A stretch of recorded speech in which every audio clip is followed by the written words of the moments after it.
Olá pessoal, tudo bem com vocês? Estamos começando um Disco Voadores e Extraterrestre no folclore brasileiro. Este programa vai falar a respeito das lendas do folclore brasileiro e o sincretismo do folclore com extraterrestre e disco voadores. Logo após a vinheta eu vou conversar com o pesquisador e historiador Antônio Faleiro. Rola a vinheta.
Pois é, gente, já estou aqui com o Antônio Faleiro, ele que é historiador, ele que é pesquisador e escritor, e vai falar pra gente um pouco a respeito do folclore brasileiro e dos discos voadores e dos extraterrestres, e como que ele chegou a esse sincretismo. Antônio Faleiro, tudo bem? Como vai? Bem, o senhor? Estou muito bem. O Antônio Faleiro, que aqui em Passatempo é carinhosamente conhecido como Nijinho, né? Todo mundo conhece você como Nijinho. Então, eu vou te chamar como todo mundo conhece, que é Nijinho, né? Nijinho, conta pra gente, nós vamos falar a respeito do folclore, mas teve um início essa sua pesquisa a respeito de discos voadores e extraterrestre. Então, como que deu início? Como que começou vamos dizer assim, essa pesquisa sobre discos voadores e extraterrestres? Desde 1958, eu e meu pai vimos um disco voador atravessando atrás da igreja matriz. E o meu pai sempre foi um estudioso, comprava livros e eu lia aquilo tudo. Mas nunca tinha visto uma nave durante o dia. Quando foi em 24 de agosto de 1978, eu estava na porta da casa de meu pai e um guarda do Banco Real me chamou para ver algo no céu. Eu aproximei do guarda e ele falou, aquilo lá. Era 24 de agosto de 1978. Falei, aquilo lá é o planeta Vênus. Durante o dia ele aparece, muito brilhante, aparece durante o dia. Nesse momento, a gente olhando para o céu, ele gritou, mas o que é aquilo lá? Quando eu olhei, vinha um objeto redondo, de cor cinza, opaca, né? E veio voando e pairou sobre a cidade. Naquele momento eu abri o peito e gritei, gente, é o disco voador! Aí todo mundo que estava no banco, funcionário, gerente e aqueles que estavam lá buscando serviços bancários, saíram do banco e viram o objeto pairando sobre a cidade, que era redondo, não é? Bem circular, de cor cinza, um cinza opaco, não brilhava, e de repente ele pairando sobre a cidade, ele deu um voo em diagonal para cima e desapareceu. Então eu fiquei entusiasmado com aquilo. Durante o dia, ver um disco voador, comecei a perguntar ao pessoal da zona rural. Você já viu algum disco voador? Eles falaram, não, nunca vi isso, não. Eu perguntava para nada. Essa pergunta está errada. Vou fazer ela de outra maneira. o senhor já viu algum fantasma, alguma assombração? Aí o cara, eu já vi. Eu já vi a Mãe do Ouro, eu já vi o carro fantasma, eu já vi a mula sem cabeça, eu já vi a luz fantasma. E começou a descrever uma série de mitos que existem em nosso folclore. Aí eu falei, aí está a explicação. Eles já viram discos voadores, mas sob formas luminosas à noite, e deram um nome folclórico a isto. Então fui na biblioteca, peguei um livro e lá descobri o Minhocão, o João Galafos, a Mulher de Branco, a Mula Sem Cabeça. Tudo isso retrata um avistamento de OVNIs noturno ou diurno pelo povo da zona rural. E aí escrevi o livro Discos Voadores no Folclore Brasileiro. E fiquei conhecido em todo o país, porque eu apresentei isso num congresso em Brasília. Inclusive estava o maior pesquisador do mundo, o doutor Alan Joseph Hynek, assistindo a minha palestra lá. E, de repente, o organizador chegou perto de mim e falou, seu tempo terminou. Levantaram 1000 pessoas lá dentro do auditório e aplaudindo, deixa o cara falar, deixa o cara falar. E eu falei o tempo que eu queria, e quando acabei, o Joseph Alan Hynek, que aparece até no filme Contatos Imediatos de Terceiro Grau, foi o primeiro a subir e me dar os parabéns. E por aí eu conhecido em todo o país como homem do folclore, ligando discos voadores e o folclore brasileiro. Ô, Nijinho, nós vamos depois mostrar, né, os mitos, né, as lendas, e você vai nos explicar a respeito, né, mostrar pra gente como que as pessoas chegaram à conclusão de que aquilo ali era um mito, e você chegou à conclusão de que aquilo ali tinha uma origem extraterrestre, né? Certo. Exatamente. Mas a gente vai falar a respeito disso, mas vamos falar um pouquinho ainda do seu trabalho como ufólogo, né?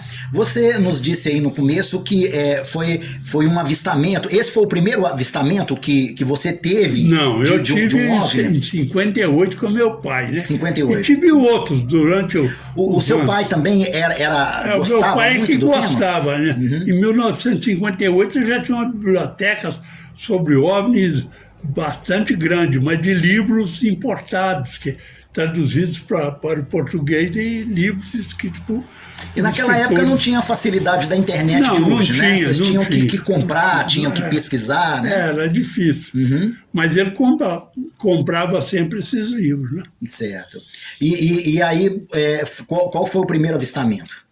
Foi esse foi em 1957. Passou atrás da Igreja Matriz, era uma bola de fogo. Certo. Uhum. Passou voando e foi lá para o Morro Grande e desapareceu. Certo.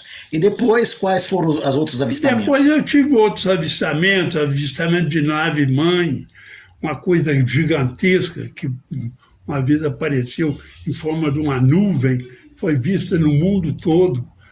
Uma vez eu até fiz a fotografia de uma que apareceu 14 de junho de 1980, foi visto na Argentina, no Brasil, países da América do Sul, e foi terminar na Rússia, no mesmo dia. Fez um trajeto, né? Uma nave-mãe foi soltando discos nesses países todos. Existem as classificações de contato, né? Que é primeiro, segundo. Explica um pouquinho pra gente a respeito desses... O primeiro grau é você ver o objeto, né? O segundo grau é você sentir algum efeito. Uma dor de cabeça, né? Uma queimadura, alguma coisa assim. E o terceiro grau é você entrar em contato direto com o tripulante. Depois inventaram mais 4 graus, mas isso aí ninguém... Mas você chegou a ter um contato de terceiro grau? Aí isso foi no ano de 2000, se não me engano, 2008. Eu chamei o professor Beto para a gente fazer umas fotos numa cachoeira, lá na fazenda do Léo, meu genro. Aí nós fomos. Quando nós entramos numa curva, era 4 horas da tarde. Quando nós entramos numa curva, tinha um homem parado em frente uma mata. A estrada era circundada por matas. A gente passava no meio. E ele estava em pé. Ele deu 2 passos. 1, 2. No segundo passo, ele desapareceu no ar.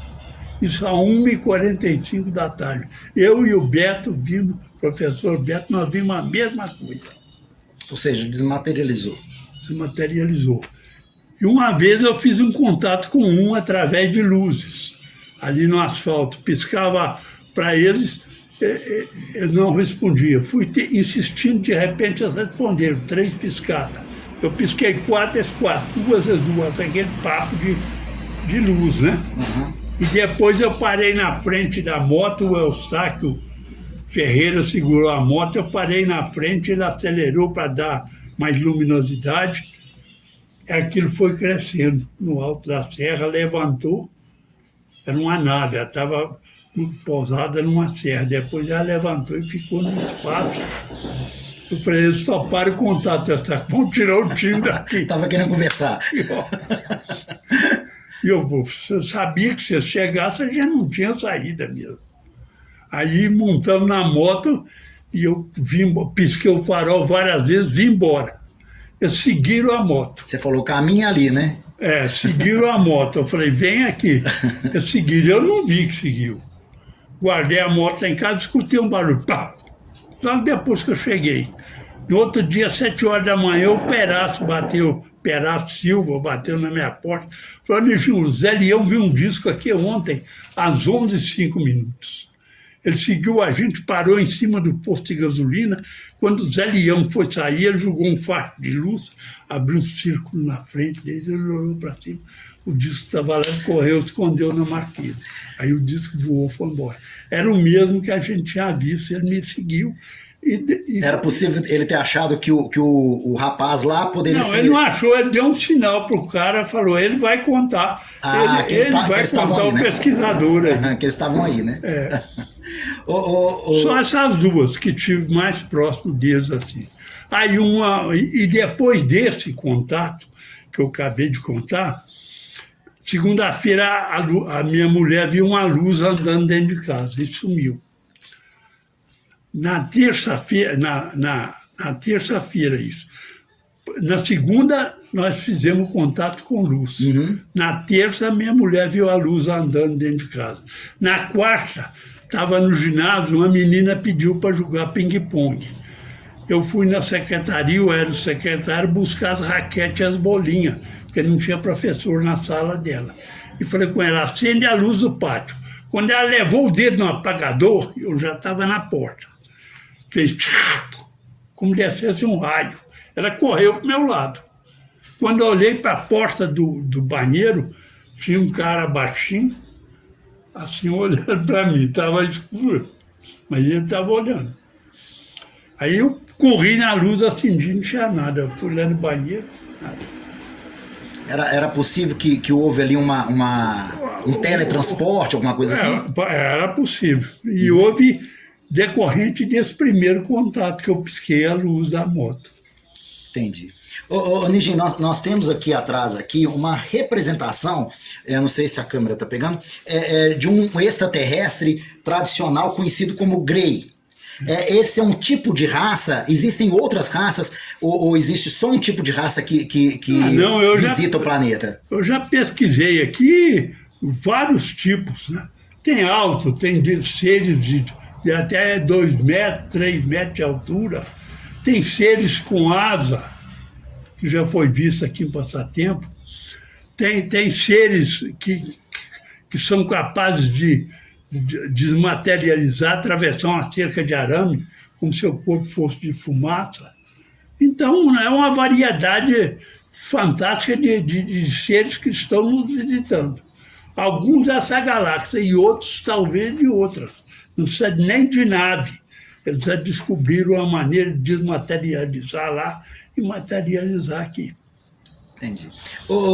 Nijinho, você acha que os governos, o governo americano, eles têm conhecimento disso, esconde do povo, e se esconde do povo, por que eles fazem isso? Porque eles não têm uma explicação certa. não sabe de onde vem, né? Então, a opinião pública vai ferver em cima. Então, eles preferem ignorar, mas estão pesquisando em segredo. Eu mesmo fazia parte aqui no Brasil do CIOANES, Centro de Investigações de Objetos Aéreos Não Identificados. Era do Exército. Em 70 tinha um órgão que pesquisava. Mandei alguns casos para eles lá, e eles mandavam um boletim para a gente no final do ano com todos os casos. Era o Exército que pesquisava, a Força Aérea Brasileira. Depois acabou isso, mas ainda existe o órgão. Operação Prato. A Operação Prato foi uma operação dirigida pelo Exército, né? Lá no Pará, Amazonas, por ali. E eles descobriram muita coisa lá, mas não chegou à conclusão, porque nós estamos lidando com seres muito evoluídos. Então, nunca chega a uma conclusão certa. Certo. Caso Roosevelt e Varginha, qual é mentira, qual é verdade, ou qual deles é... O caso Roosevelt, ele tem verdade nele, mas sempre aparecem umas mentiras no meio. Mas é verdadeiro, é um caso verdadeiro, porque os fazendeiros que acharam lá os destroços, eles é que falaram, né? Depois o Exército fechou tudo e não deixou ninguém entrar. O de Varginha, as meninas viram alguma coisa. Mas depois entrou muito ufólogo ali querendo aparecer. Um falava que foi levado para o Unicamp, outro falava que o disco voador caiu lá perto de Varginha, despedaçou, que eles cataram pedacinho, pedacinho. Isso é papo furado. É papo furado. As meninas podem ter visto alguma coisa. Depois, muita mentira apareceu. Dali para frente foi... Como até o Birajara Rodrigues, que estava pesquisando o caso, escreveu um livro posteriormente, anos depois, desmentindo muita coisa, né? O Antônio Faleiro, né, Nijinho, você já escreveu vários livros, né? Nós temos aqui, esse aqui dá para mostrar aqui? Este aqui foi o primeiro, né? Que você escreveu. O primeiro, aliás, foi esse aqui. Este aqui. Então vamos lá, vamos mostrar. Esse aqui foi o... Feito em mimeógrafo num ginásio onde eu trabalhava. Esse foi todo feito em mimeógrafo. Esse aqui é a antiguidade dos discos voadores no Brasil. Aqui você já fala a respeito do folclore. Sobre o folclore. Né? Então, depois você escreveu esse aqui, OVNIs no folclore brasileiro. Esse aí já foi... só sobre o folclore também. Tá. E esse aqui foi até um livro que ele foi feito pela revista UFO. Foi feito pela revista UFO. Publicado pela revista UFO. Tá. Esse aqui também fala a respeito do folclore. Tem aqui também discos voadores no folclore brasileiro também. Aqui é um livro também, né? A respeito. Tudo a mesma coisa daquele lá, né? Uhum. Não, pois é, e tem um outro livro. E depois eu escrevi UFOs no Brasil, que foi editado pela revista UFO. Isso é um livro. A gente vai mostrar, ele na tela aí. Uhum. Tem ele ali, na biblioteca aqui, tem, na sala de ufologia tem um livro. E eu escrevi isso. Aí escrevi para muitos jornais, reportagens, mais de centenas, até para o exterior também, Estados Unidos, Espanha, né, Itália, e participei de muito congresso, fui em Curitiba várias vezes, Brasília várias vezes, Rio de Janeiro, Niterói, São Paulo, participei desses congressos ufológicos, Belo Horizonte, em muitas cidades, né? Inclusive várias matérias também para televisão, né? Para televisão, Globo Repórter, né? Globo Repórter, aqui Terceira Visão e outras mais. E também você já teve também muitos artigos também, Revista Planeta. Já escrevi para a revista a própria Planeta, revista UFO, né? A UFO escrevi muito artigo, porque quando o Javaer começou com a UFO, eu era amigo dele, ele sempre me pedia reportagem, eu mandava. Era praticamente consultor, né? Ele sempre consultava a respeito de alguma matéria. Eu comecei junto com a revista UFO. Certo. E já são quantos anos de pesquisa? Vai ter mais de 40. Mais de 40. Nesses 40 anos você nunca foi visitado pelos homens de preto, não, né? Não. Não, nunca eu sofri ameaça de governo, nada não. Nunca tive nada disso. Os homens de preto é ficção, é uma lenda ou é Eu possível? não posso dizer, né? Dizem que eles aparecem para as pessoas, para os pesquisadores, né? E quer travar alguma coisa. As pessoas coisa. Que foram contactadas, né? Contactadas para não falar nada. Mas eu não posso afirmar isso, porque eu nunca vi. Aqui em Passatempo, qual foi o caso que mais, assim, vamos supor assim, que mais te surpreendeu, que mais, assim, você achou extraordinário aqui em Passatempo? O mais extraordinário foi o do Batista, que trabalhava na água. O Batista me contou que certa tarde ele estava no tombadouro, na casa do pai dele, debruçado no alpendre, e tinha um milharal. Aí o milharal começou a abrir, como se um vento desse nele. Ele ficou observando aquilo e de repente veio um cara voando, todo vestido de branco, um macacão branco, asas brancas, um homem normal. Veio voando e pousou na frente do alpendre da casa dele. Ele viu aquilo, ele ficou doido, né? Viu um cara de asa, aquelas asas grandonas quase arrastando no chão. Ele correu e entrou para dentro de casa, deixou o cara lá. Esse foi um dos casos importantes. O outro foi do neném do Plínio, que não acreditava em disco voador, mas viu um ser atravessar a cerca de arame fazendo zigue-zague. Quando ele olhou para o neném assim, neném montado a cavalo, que ele olhou para o neném assim, ele correu, entrou no mato e desapareceu. Ele atravessava a cerca como se fosse, o corpo dele fosse material. Era pequenininho.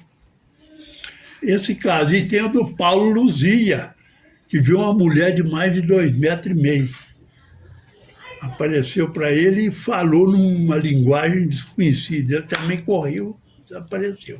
Esses 3 fatos, o restante são ETs que apareceram aqui, como o menino lá no Calafate viu um passar dentro de casa, sair pela porta da cozinha.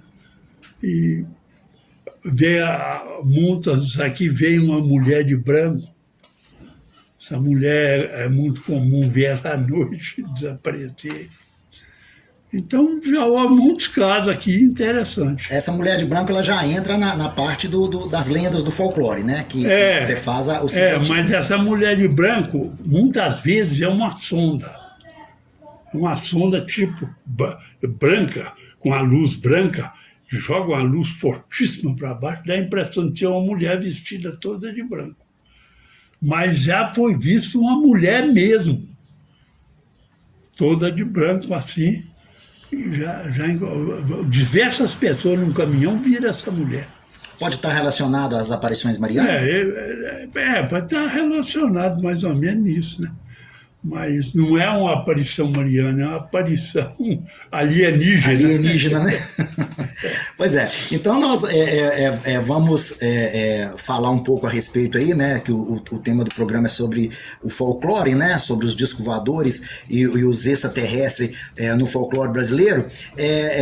Niginho, eu vou, né? Nós vamos mostrar aí algumas cenas, né? E você vai explicar pra gente a respeito dessas cenas. Vamos lá, começando com esse aqui. Coloca na tela pra gente. Esse é o Mibaitatá, né? O Mibaitatá foi a primeira denominação que um disco voador teve em território brasileiro. Porque foi dado por índio. Mibaitatá significa coisa, Mibai coisa, tatá fogo, coisa de fogo. Isso os índios viam Viam e falavam que era uma coisa de fogo. Porque, primeiro, eles não conheciam a energia elétrica. Aqui estava tudo iluminado. Então, ela achava que a energia elétrica era fogo. Um fogo que não queimava, né? Como eles não sabiam o que era, falava que era uma coisa, né? Uma Deram coisa o de fogo, nome né? Coisa de Fogo, Mibaitatá. Isso é tão verídico que o padre Anchieta escreveu isso nas cartas jesuíticas, em 1560. Deixou escrito. E eu descobri a carta jesuítica dele. Essa carta existe. Existe. Ele conta lá que os índios falavam sobre o Mibaitatá, que era uma coisa de fogo, e muitas vezes raptava e os índios desapareciam com eles. Tá entendendo? Como os curupiras, que também está relacionado. Curupiras podem ser seres extraterrestres. O Mibaitatá, para os índios, era talvez um espírito, alguma coisa assim. Na sua pesquisa, no seu estudo, ele é então uma sonda. Era uma nave. Ele é uma nave. Era a nave, porque ele via aquilo voando por cima dos rios, como está mais ou menos, eu desenhei ali. Ó. Volta a tela aí para a gente ver. Tá. Como está desenhado, olha lá. Esse ela é o Mibaitatá. O Mibaitatá voando, né? Sempre aparecia nos mares e lagos e rios, né? Esse Mibaitatá. Era coisa de fogo. Coisa de fogo, né? Agora, esse aqui é a Mãe do Ouro. A Mãe do Ouro Mãe do Ouro é um mito mais recente. Ele é mais novo. Já foi na época do ciclo do ouro no Brasil, nas minas de ouro. Então aparecia uma luz assim que o povo chamava de Mãe do Ouro. Essa luz, às vezes, aparecia em topo de serra e começava a voar e, de repente, desaparecia. Aí eles falavam que ela enterrava, que ali tinha ouro, tesouros enterrados. Daí veio o nome de Mãe do Ouro. Mãe do Ouro. A próxima... O Alamoa. Alamoa é na ilha de Fernando Noronha. Essa fotografia até é original, da ilha de Fernando Noronha. Lá existe uma grande elevação à esquerda, você vê que chama Pico. E lá no pico, às vezes, aparece uma luz errante que fica circulando o pico. Aí eles dizem que é a Alamoa, que é a alma de uma linda francesa que está lá, aparece lá. Aí ela fica dando volta em torno fica lá fazendo pesquisa. Na realidade é uma nave, né? É uma nave. Este. Anhangá. Anhangá, diziam os índios, que era alguma coisa que tinha olhos de fogo. E que quem visse aquilo sentia dor de cabeça e tal. Era sondas ou naves que eles tinham contato. Então deram o nome de Anhangá. Então era como se fossem uns olhos, né? Que ficava... como se fossem uns olhos, luzes, né? Certo. Eles viam luzes à noite. Né? Tá. Vamos ver o próximo aqui. Anhangapitã, o diabo vermelho. Diziam que era o diabo que aparecia sob forma vermelha nos topos de serra, mostrando também tesouros e fortunas enterrados. É muito parecido com a Mãe do Ouro, né? Muito parecido com a Mãe do Ouro. Cada região cria um nome, né? Criava um nome diferente. Então, o que num lugar pode ser Mãe do Ouro, no outro é Capitã. Outro pode ser Anhangapitã. E tem alguma coisa em outro país, por exemplo, que é muito exatamente, Madre del Ouro, na Argentina, nos países aqui latino-americanos, tem Alminhas em Portugal, e por todo mundo existem essas lendas. E basicamente é a mesma coisa. Bate a mesma coisa, são luzes vistas à noite sobrevoando morros e locais diversos. E que no final é origem extraterrestre. São naves ou sondas. Certo. Vamos ver o próximo aqui. Agora, a mais antiga que foi criada no Brasil, eu já falei, é o Mibaitatá. O Mibaitatá. Que a maioria são lendas. Aí a boiuna. Boiuna, cobra preta. Então dizia que os índios que viam a cabeça de uma cobra sobrevoando um rio, olha lá, com uma nave, a nave voando sobre o leito do rio, você vê só a nave com 2 faróis acesos. Dá a impressão de ser uma cobra preta com olhos de fogo, né? Que é a boiuna. É a boiuna. Opa, peraí. Vamos aqui. Boiúna já foi. Vamos aqui a próxima. Este é o boitatá. O boitatá é a cobra de fogo, né? Dizem que é a cobra de fogo. Talvez devido aos movimentos ondulantes e oscilatórios que o OVNI faz quando abaixa a altura. Mas, na realidade, é uma luz vermelha fazendo pesquisas nos topos de serras. Mas qual a diferença do mibaitatá para o boitatá? Ou é praticamente a mesma coisa? É a mesma coisa. Só da denominação diferente. Só da denominação foi dada pelos índios, que eles viam mais de perto o mibaitatá, que eles falam até que raptava. Aquilo descia, aquela luz lá saía, os caras pegavam e iam embora. Já o boitatá é visto nos topos de serra. Está presente no norte e também no sul. O carro fantasma. O carro fantasma é uma das lendas mais recentes. Foi logo quando apareceram os primeiros carros. Então você ia dirigindo por uma estrada fora assim, de repente vinha um carro na sua direção. Quando ele estava para chegar, a estrada de terra estreita, ele estava para chegar, aquilo desaparecia. O senhor Joaquim Antero foi motorista caminhão de leite muitos anos aqui para Morro do Ferro e para outros locais. E ele presenciou essa aparição do carro fantasma muitas vezes. E eles chegavam até a dizer se o carro aparecia perto de uma fazenda onde morreu um fazendeiro importante que tinha carro, eles falavam que era a alma do fazendeiro que estava dirigindo aquele carro à noite. Aqui até tinha uma história nesse sentido, sabe? Mas, na realidade, era uma nave. Ela vem voando a baixa altura sobre as estradas. Quando ela aproxima do carro, ela levanta, deixa o carro passar. E acaba sempre seguindo um carro e apaga. O cara fica doido, tá vendo aquela luz lá de repente some. Às vezes aquela luz descia para um despenhadeiro abaixo. Então o cara fica doido, não é fácil. Vamos a outra aqui. Esse. O carbúnculo. É mais ou menos do tipo da mãe do ouro, dos outros. O carbúnculo diz que é uma luz vivíssima, e que é um diamante muito vivo que ela traz na cabeça, esse carbúnculo, e que aparece nos topos de serra também, indicando tesouros e fortunas enterrados. Na realidade, é uma nova versão da mãe do ouro. Carbúnculo, é no sul do Brasil. A curacanga já é um mito aí do Nordeste do Brasil. E dizem que é uma luz que aparece à noite nas estradas assustando as pessoas. Que é a cabeça da 7ª filha que não foi batizada pela mais nova. Dizem que é isso. E vai se criando lenda, vai se criando lenda e história, vai se adaptando também, em torno né? dessas aparições de discos voadores à noite.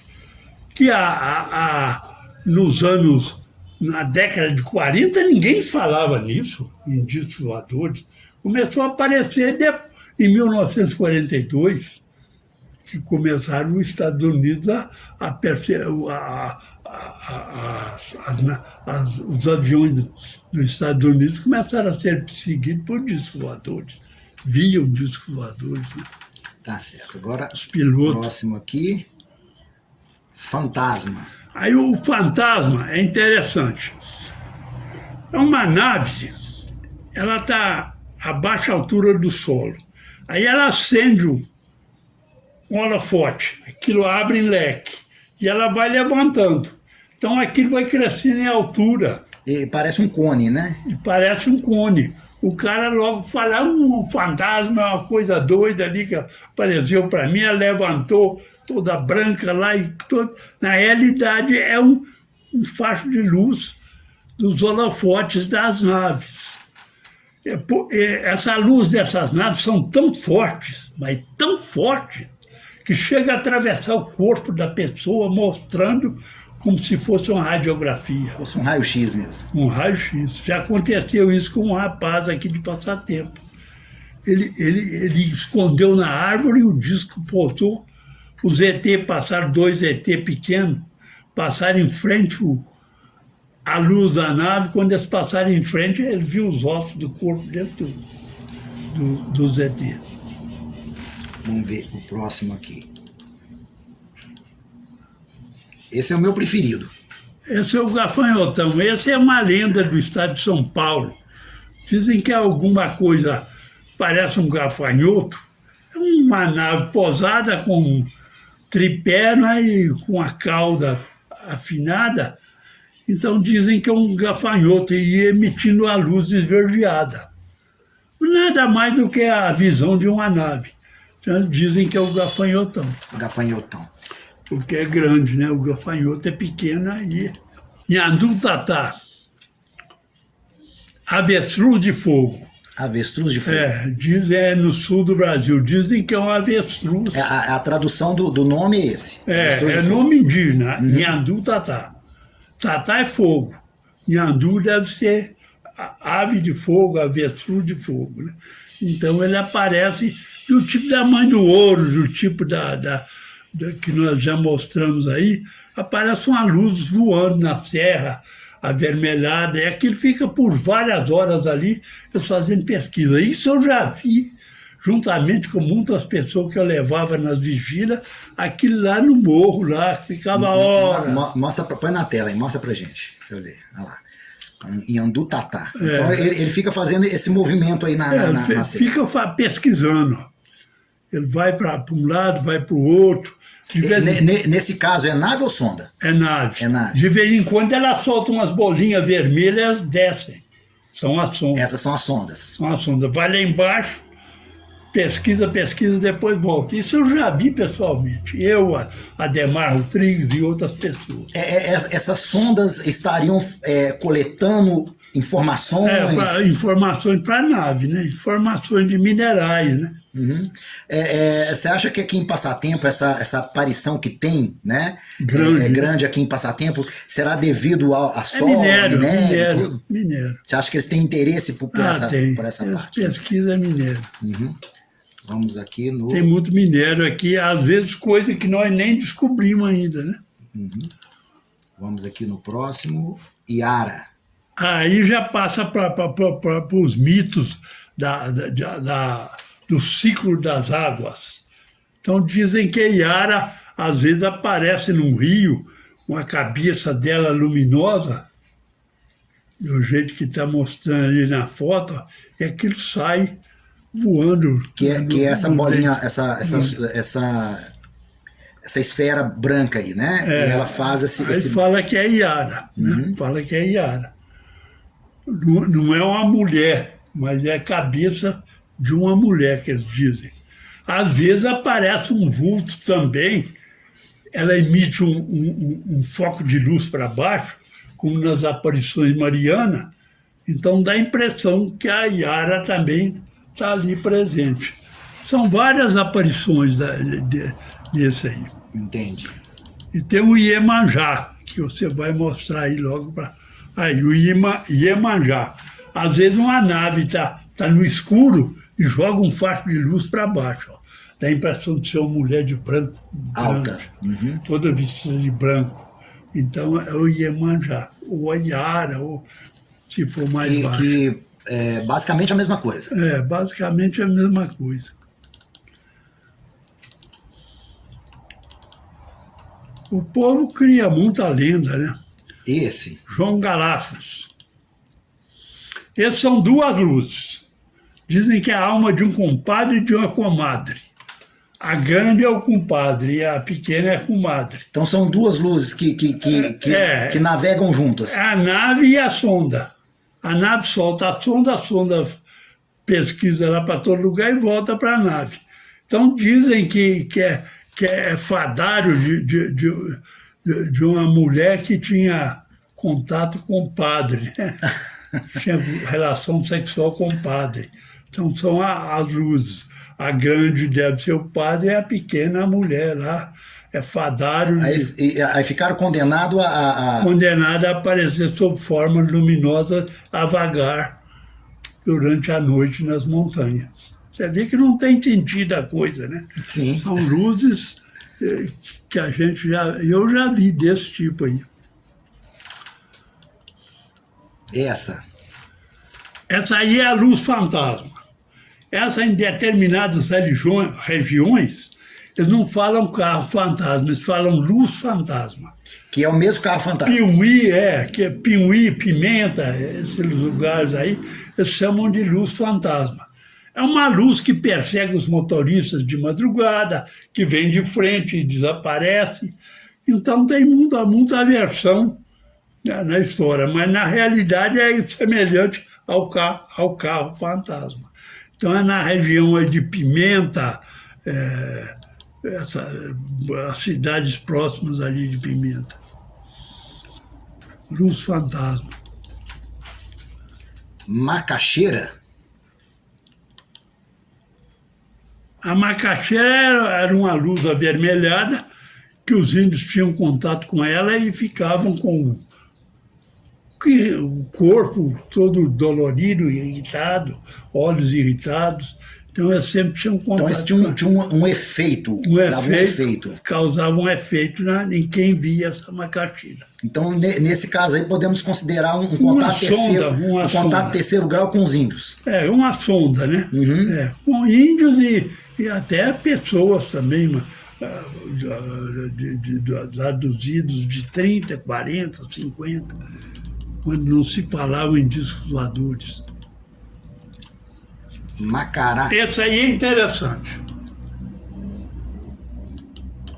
Tem uma tribo de índios, não sei se é os Cusses, eles dizem que vieram a bordo do Macará e que trouxeram os índios Cusses, que eram escravos deles, para a terra. E disseram que vieram a bordo de um engenho chamado Macará. Vieram dentro. Aquilo que trouxe também os Cusses, que eram escravos dos Quineres. Olha que interessante. Então a lenda é essa. Então é uma lenda indígena. Mas tem sentido, que é alguma nave que veio de outro planeta, pousou aqui, trouxe seres diferentes. Para povoar? Para povoar e deixou aqui e foi embora. Tô vendo aí esse Macará aí, e tem também o Beppe Cororote também, que também é um extraterrestre, né? Beppe Cororote, ele viveu entre os índios durante muito tempo. É tanto que os índios fazem o culto dele, veste como se fosse um robô. Né? Como se fosse um astronauta. Um astronauta. E ele também viveu entre os índios, depois foi para o céu. E tem outros mais. E passava ensinamentos, informações. Ensinava. A intenção é ajudar. Era ajudar. Eles nunca vinham para destruir nada. Eles sempre vieram para ajudar, esses mais antigos. E vai por aí, até no Egito Antigo, e vai longe isso. O Minhocão. O Minhocão é um mito aqui de uma lenda do estado de Minas Gerais. Dizem que ele vaga por cima dos leitos de rio. Parece um barco de quilha para cima. Você vê que é o formato de uma nave. Um barco de quilha para cima. Quer dizer, invertido, né? Invertido. Ele parece muito com a boiúna, né? Ele tem um... mas cada lugar cria um nome. Mas seria basicamente o mesmo na região amazônica, lá. Aqui é Minas Gerais, criou esse mito do Minhocão. Entendi. Um próximo... E tem muito mais. A Mulher de Branco. Esse a famosa Mulher de Branco. Esse é nacional. A Mulher de Branco. Muitas vezes ela sobe assim, ela vai crescendo de altura, sabe? Aí a nave vai subindo, o facho de luz também vai subindo. Porque no caso a nave estaria no escuro, né? Ela estaria apagada. Desse jeito, o facho de luz vai crescendo. Dá a impressão de ser uma mulher que cresce em altura. Aqui na nossa região não tinha esse mito da mulher que cresce. Isso é mais lá por norte. aqui na nossa região é só a mulher de branco que aparece desse tipo aí. Pode ser uma sonda também emitindo forte luminosidade para baixo e abre em leque. A próxima. Quer que é, dizem que é um touro com olhos de fogo. Com pata como as dos gigantes. É um OVNI pousado com a luz vermelha acesa, dá a impressão de ser um touro com olhos gigantes. Com patas gigantes e um olho de fogo bem no meio da testa. Esse é o Saci Pererê. Bem folclórico mesmo, né? Esse é o Saci Pererê. É uma lenda indígena. Mas depois que os jesuítas vieram para o Brasil, eles transformaram o Saci Pererê em um negrinho de uma perna só e um barrete vermelho na cabeça. Mas os índios não contam isso, não.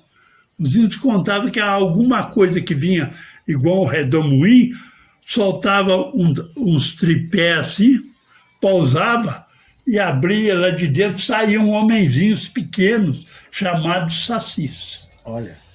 A lenda original é essa, sacis.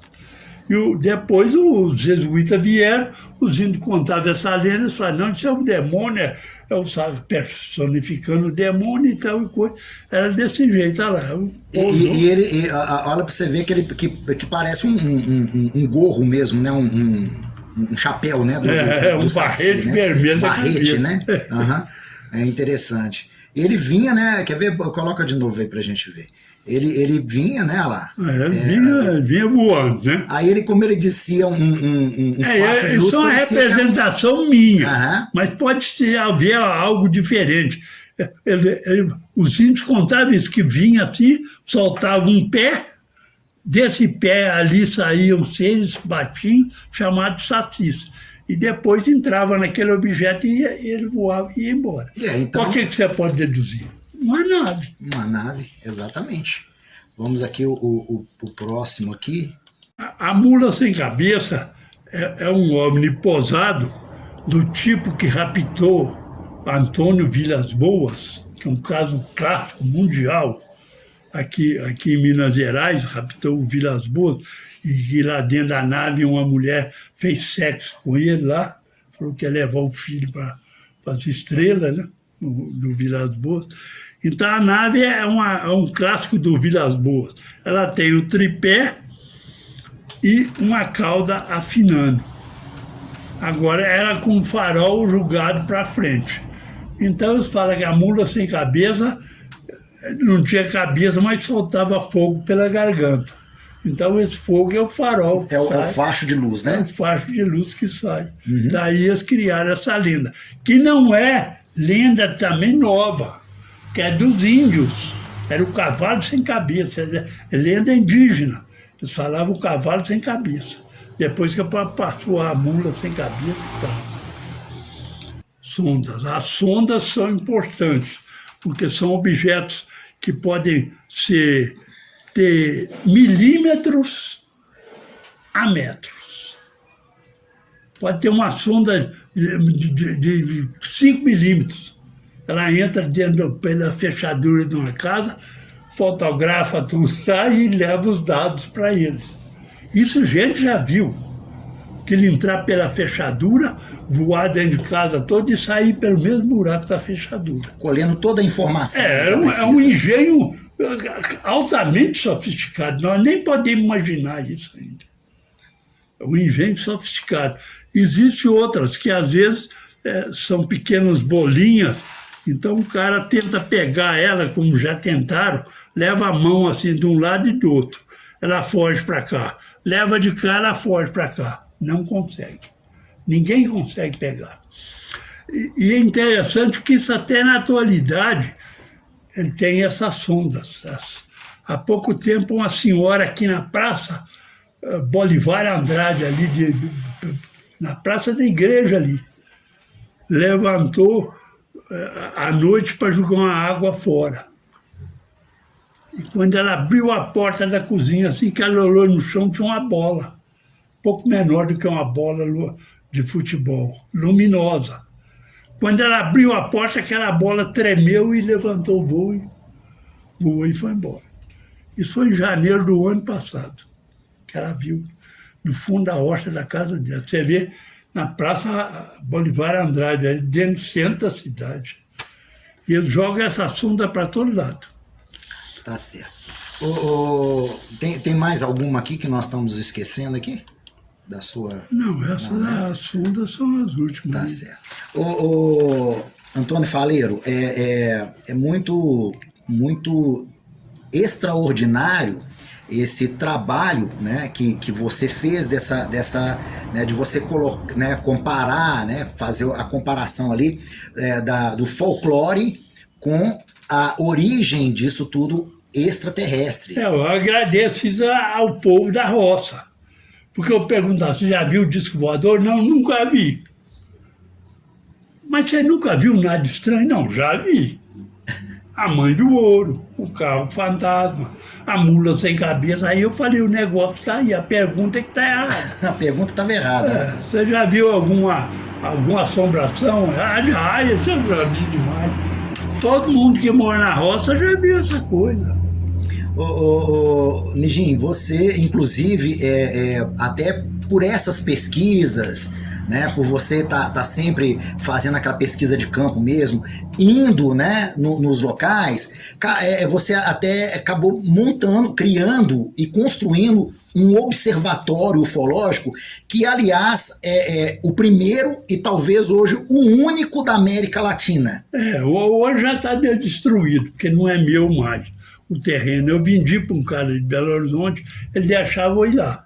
Ele vendeu para um cara daqui de Passatempo, o cara queria cobrar um absurdo para mim poder ir lá. Aí eu larguei de lado. Hoje é um cara de São Paulo que comprou o terreno, mas está tudo destruído lá já, porque não teve manutenção, né? Quebrou os vidros, quebrou telha, quebrou tudo. Mas lá, gente, eu fiz para poder, um dia passeando a cavalo na fazenda do meu sogro, eu cheguei num topo lá e vi e falei, que maravilha. Você vê montanha ao redor, tudo. 360 graus. 360 graus. Eu falei, aqui dá para fazer um observatório. Pedi ele deixou. Quando ele era vivo, aí fiz. Depois que ele morreu, o terreno ficou para mim, né?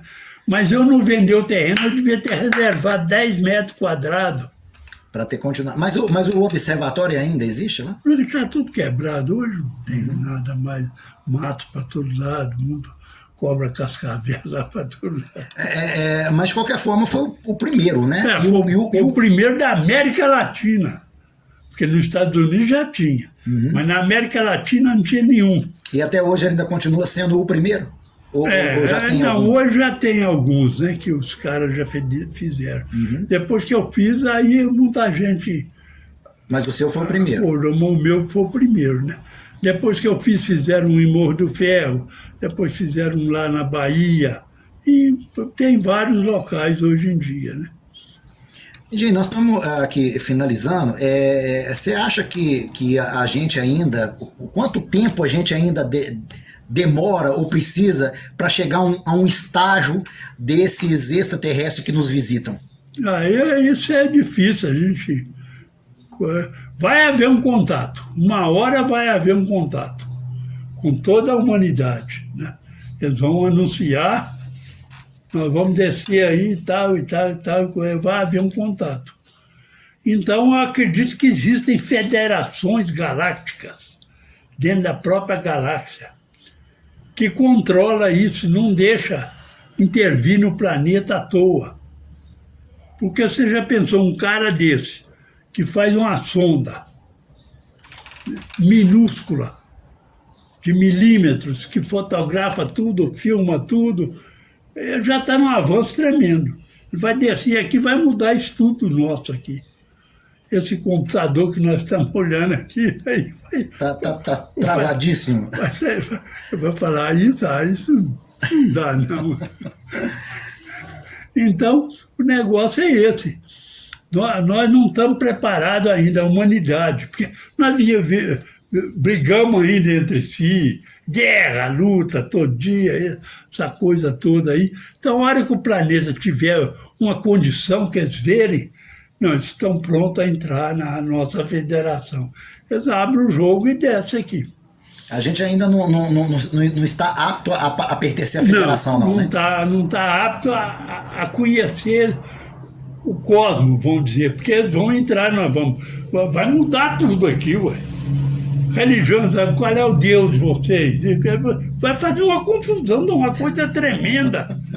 Então não é a cabeça de muita gente, não dá para entender isso. É tanto que acredita em ufologia, eu, você, o Estevam e outros mais aqui, mais uns 10 aqui. O resto, o povo não tem interesse. Não tem interesse e não acredita. Você vai falar e fala, o que é isso? Tem planeta nenhum habitado aí para cima, não? E aí está entupido. Só na nossa galáxia tem 400 bilhões de sóis. 400 bilhões de sóis. É muita coisa. Agora, galáxia igual a essa nossa, já foram descobertas 3 trilhões de galáxias. 3 trilhões, onde é que vai parar isso? Tem vida aí mais do que a areia do mar aí. O trem é violento. Interessante. Se não houvessem seres inteligentes no cosmos, não haveria necessidade de existirem galáxias. Ia ter tanta coisa aí à toa, né? À toa. Para quê enfeitar isso aí? Se nós nunca vamos ver, tem galáxia aí que está a bilhões de anos-luz, nós nunca vamos pensar em ir lá. Por nave, não. Só se descobrir um jeito de desmaterializar aqui, programa no aparelho, lá tal, Alfa de Centauro, vai lá na... O famoso buraco de minhoca, né? Isso, né? Ou alguma coisa que eu descobri. Mas estamos atrasadíssimos, que isso? Perante o cosmos aí é um atraso. Você começa a ler, você vai vendo, você começa a ler, você está aqui em pé. Depois você vai abaixando, vai lendo. O cosmos, galáxias. Tá? Aí você vai abaixando. De repente, quando você olha, você está do tamanho de um grão de areia. Perante tudo isso. É muito, né? Ô, Nijinho, eu quero agradecer você ter aceitado o convite aqui para participar deste programa aqui, né? Que leva, inclusive, o nome do seu livro, que é Discos Voadores e Extraterrestres no Folclore Brasileiro. E as suas considerações finais. Eu agradeço à Casa de Cultura, ao Maurício Rangel, ao Estevam aí, os dirigentes aí da Casa de Cultura, por essa oportunidade de divulgar as nossas pesquisas, né? Que muita gente não sabe que a mulher de branco é um facho de luz. Muitos não sabem que é um disco voador, né? Que o boitatá não é um disco voador, né? Então é isso. É divulgar essa pesquisa aí. Tá certo. Muito obrigado a todos. Obrigado, Nijinho. Bom, nós chegando aqui ao final do Disco Voadores e Folclore, Disco Voadores Extraterrestres no Folclore Brasileiro, este programa que, este documentário que ele está sendo possível através da Lei de Incentivo Emergencial à Cultura, a Lei Aldir Blanc, que a ACP e a Casa da Cultura de Passatempo foram contempladas com essa lei e está sendo possível fazer este documentário. Quero agradecer a vocês todos que acompanharam a gente até este final e que você tire a sua conclusão. Lenda, folclore ou de origem extraterrestre? Muito obrigado a todos, quero agradecer à Casa da Cultura, à ACP, ao presidente da Casa da Cultura, que também é pesquisador, é ufólogo, o José Estevam. Um grande abraço a todos e até a próxima. Fiquem com Deus.